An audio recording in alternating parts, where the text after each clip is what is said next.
Hello there, welcome to Encore, the arts and culture show on France 24. Coming up, tackling taboos, we meet the people behind Egyptian movie Family Secrets.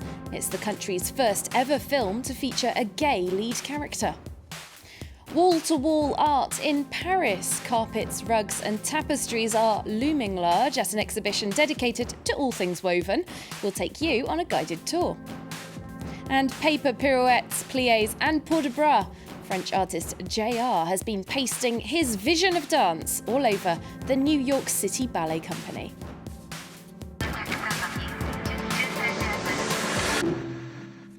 All that still to come. But first, New York's fashionistas are braving the cold as Fashion Week gets underway. Before anybody's even hit the runways, though, the stars were out for the traditional glitzy kickoff that is the AMFAR AIDS Foundation's fundraising gala. Designer Kenneth Cole is chairman of the charity's board, and he's explained why he thinks the fashion world should get on board with the fight against AIDS and HIV. Fashion is about of the moment and what matters and what's relevant and what's on our minds, not just what's on our bodies. And that's what tonight's all about. And we are still globally consumed with public health and wellness of each other. And AIDS has always been something very personal to the fashion industry. And tonight's a way that we celebrate that. Well, on to news now of a genuinely groundbreaking film. In Egypt, being gay is still a major taboo. That's why the country's first ever movie to tackle the subject of homosexuality has had an interesting journey to the big screen. Our correspondents Catherine Stapley and Pierrick Laurent went to meet the star and director of Family Secrets. أنا عايز إجابة واحدة بس. أنا اتخلقت كده وهفضل كده طول عمري خلاص. ولا أنا ممكن أتغير. 17-year-old Marwan struggles to come to terms with his sexuality in a society that won't accept him as gay. He goes to see a string of psychologists asking for help. 15 actors turned down the lead role, afraid not only of being typecast, but of a backlash from their families. Mohamed Mahran agreed to take it on, his first full-length feature film. You know, this impression about the gay in Egypt or in the Middle East. So I was a little afraid about that, but when I read the script, it's so good. Even though there are no explicit sex scenes, the Egyptian censors objected to several others and wanted them deleted. The film's director successfully appealed that decision. The committee reduced the changes from 13 to 2. They were just small changes that didn't affect the film much, so it was possible to do it without disfiguring it. In perhaps the most risque scene in the film, we see Marwan in bed with his English tutor lover. أنت سمعت عن دكتور اسمه أمجد وهبي؟ ده بيقولوا عليه متخصص في الموضوع بتاعنا. كلام فكسان يعني. إزاي؟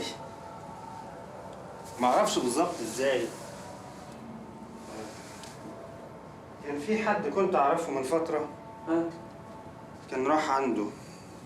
من ساعتها ما اعرفش حاجة عنه. تلاقيه انتحر.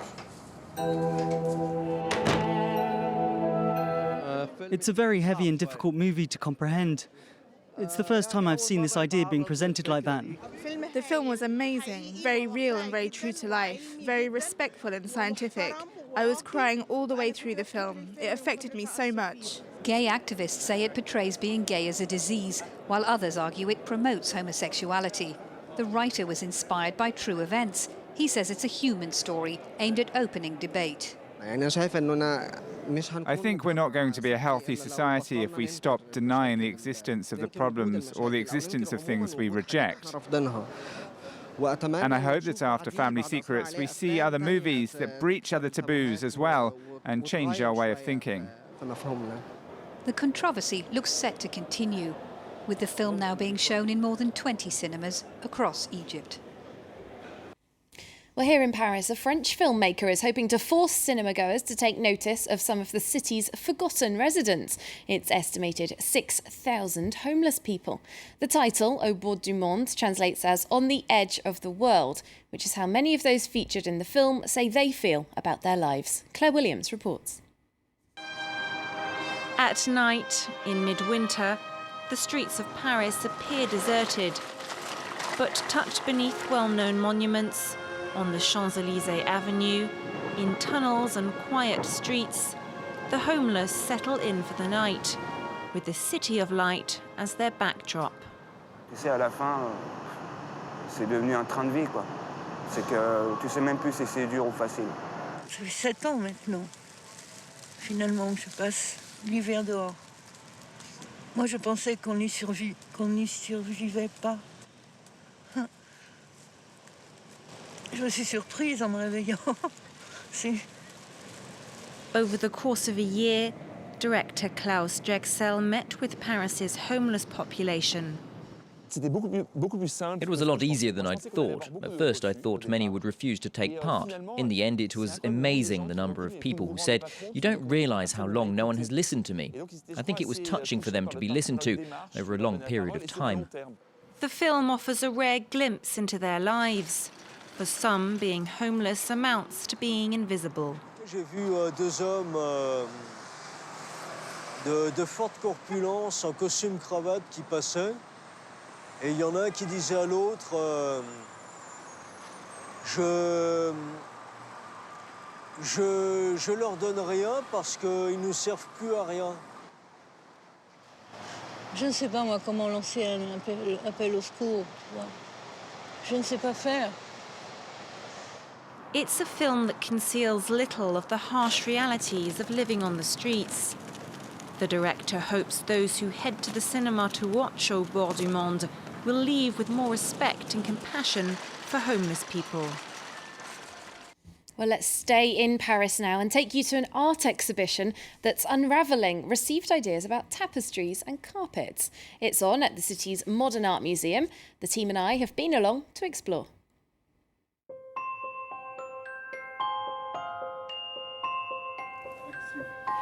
We're used to thinking about art as something that hangs on the walls, but here at Paris's Modern Art Museum, the stars of the show are something that more normally go underneath our feet. We're talking about the humble carpet. This art form originated 2,000 to 3,000 years ago in the Middle East, but until around 200 years ago, most artists preferred the canvas or sculpture. By the early 20th century, the European avant-garde had woven itself a firm niche in the art of tapestry and carpet making.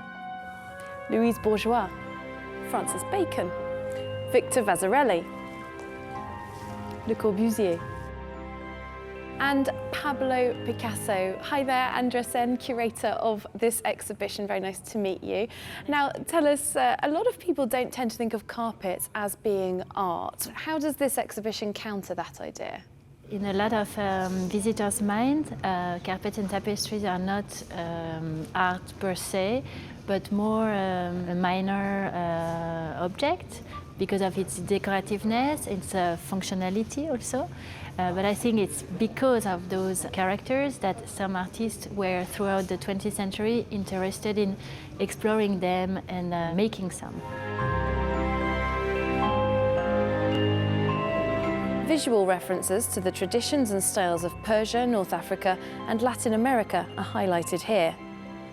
More recent works also moved into the realm of political messages, emerging feminism of the 1960s, and a resurgence of interest at the turn of the millennium.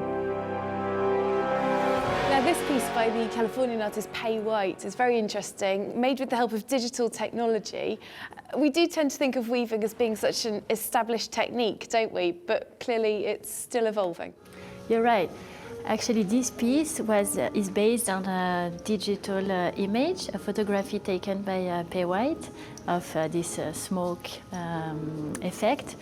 And it was woven by this computer-generated loom. So it's one of the few pieces in the show which were not handmade, but it was important for me to gather them together. So. To show the wide range of possibilities as an artist to do woven pieces.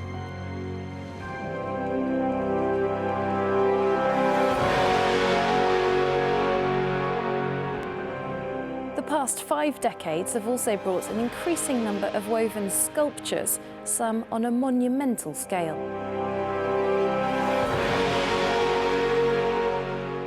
There are tapestries I'd like to have at home, and others not so much. When I look at this and I see the designs and the colours, they're very good.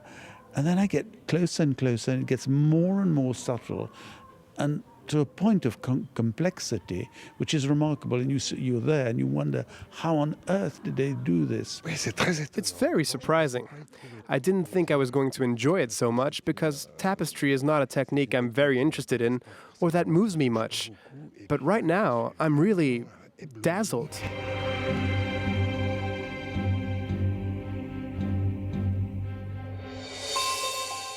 The pieces here are on a mission to prove that this is one art form that won't be swept under the rug.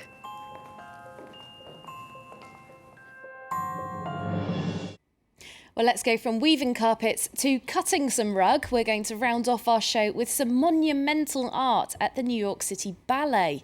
The French street artist JR has teamed up with the company to create a huge photo montage of more than 80 of their dancers. It's the second in a series of commissions by contemporary artists, and if you're in New York, you can take a look in person, free of charge, until Sunday evening. Otherwise, they're on show for performance ticket holders only until March the 2nd.